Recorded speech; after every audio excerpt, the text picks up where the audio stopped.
Hello, everyone, and welcome.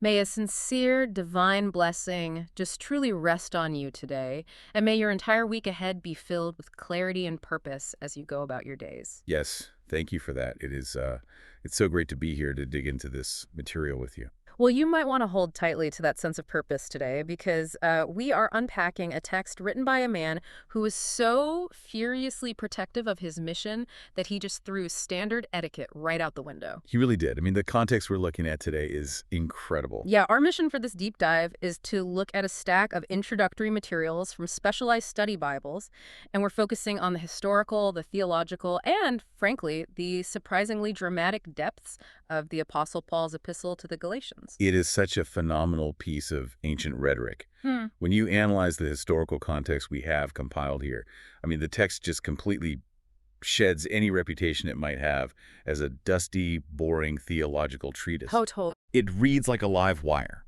The entire letter is born out of this escalating real-time crisis in the first century, wrestling with profound questions about freedom, rules, and ultimately, who gets to belong. Right, and the intensity of that crisis, it hits you in the very first paragraph. Yeah. Because normally ancient correspondence and, well, even Paul's other letters, they follow a pretty rigid formula. Yeah, they have a set structure. Right, you have the sender, the recipient, some greetings, and then this extended Thanksgiving section where the writer praises the audience and offers a prayer for them.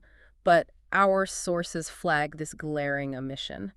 Galatians is widely considered Paul's most energetic and angry letter, specifically because he completely skips the pleasantries. He violates the literary conventions of his era right out of the gate. There is zero Thanksgiving. Not at all. No. He replaces those standard diplomatic grace notes with this expression of utter shock that the Galatians are abandoning their faith. I mean, it feels like the ancient equivalent of getting an email from your boss that just completely skips the standard, hope you had a great weekend, and jump straight into bold all caps text. Yeah, like, why is this multi-million-dollar project currently on fire?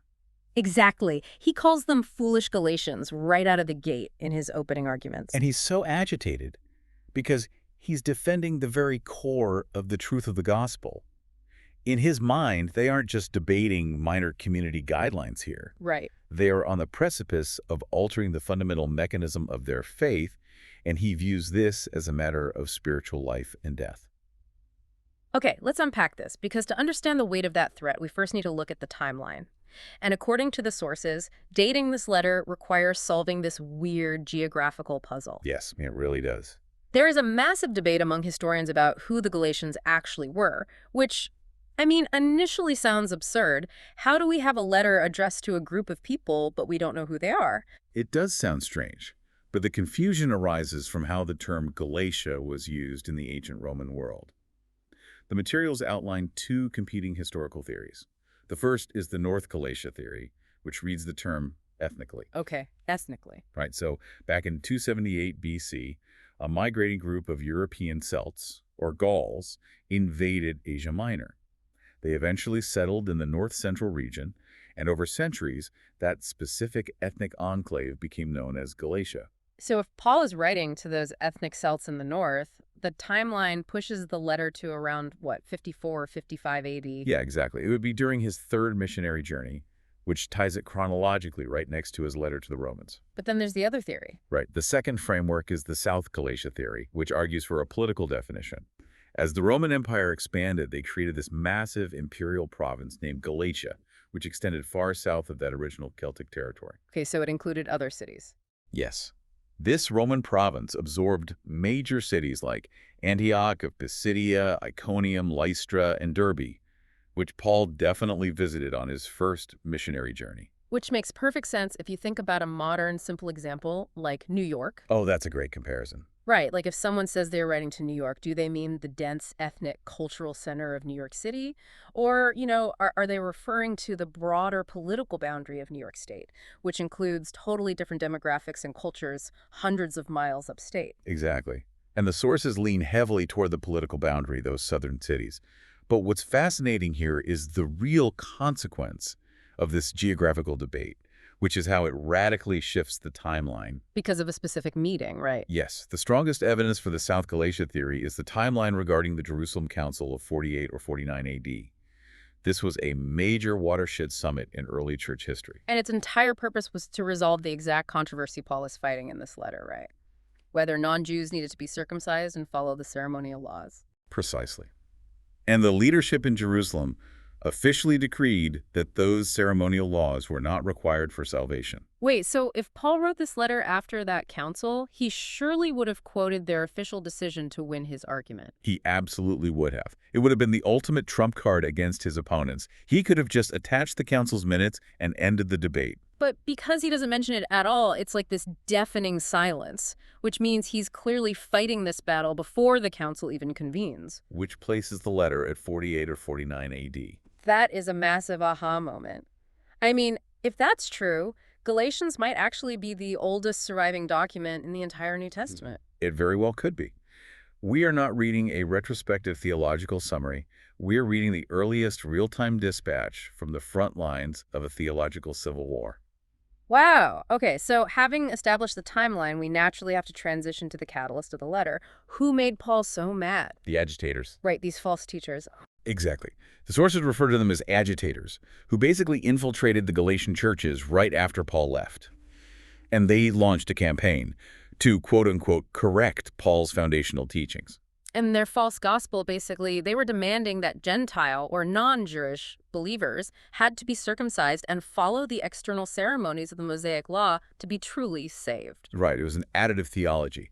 Faith in Christ was a good start, but it was insufficient. You also needed to follow the ancestral rules. But wait, I want to push back on this a little to get multiple perspectives. Weren't these agitators just, trying to follow the established rules of their heritage? Like, why is this such a catastrophic issue for Paul? That is such a crucial question. To understand it, we have to look at the underlying social pressure. The sources cite the first-century historian Josephus, who paints this picture of Judea as a powder keg of nationalism. Ah, okay, so it was political. Highly political.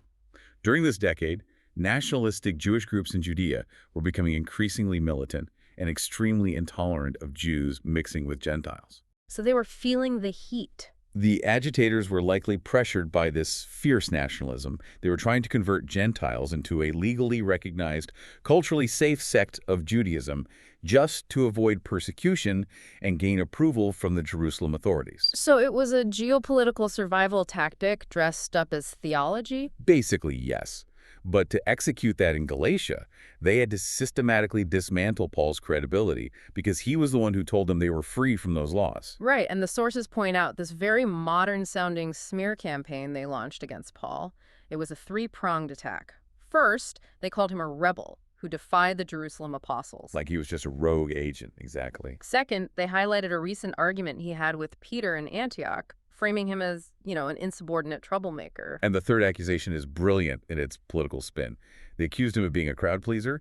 They claimed he actually knew the law was required, but he watered down his message just to make it easier for Gentiles to join, to boost his numbers. Which, again, is so ironic. If you want to be a crowd pleaser, you don't open your letter by calling your audience foolish. No, you really don't.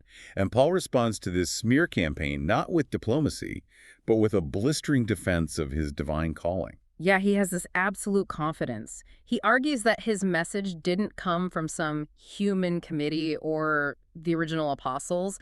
It was a direct revelation from Jesus Christ. He refuses to play the institutional game. And regarding that showdown with Peter, Paul leans into it.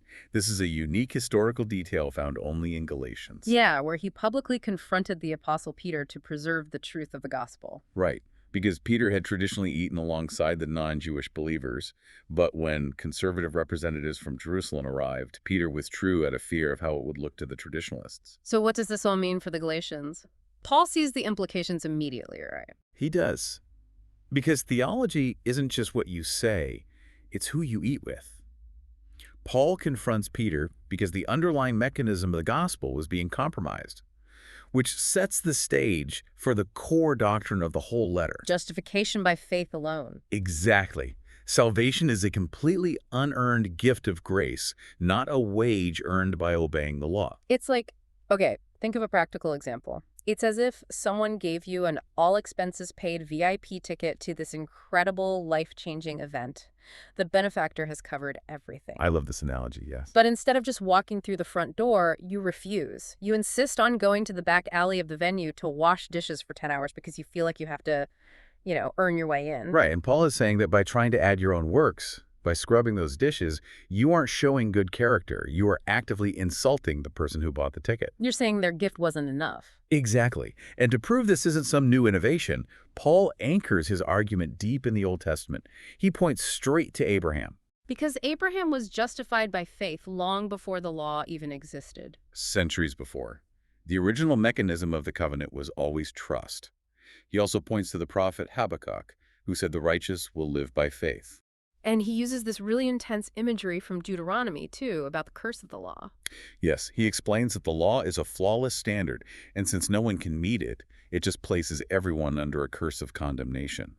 But Christ took that curse upon himself on the cross, exhausting its power. Here's where it gets really interesting, though, because Paul's theology isn't just about ancient laws or abstract concepts. It's about how the Galatians actually live their daily lives. Right. Moving from theory to practice. So how does he address the practical result? Because you'd think without rules, people would just descend into anarchy. That was the agitator's exact fear. Yeah. But Paul details this practical instruction regarding the role of the Spirit versus the flesh.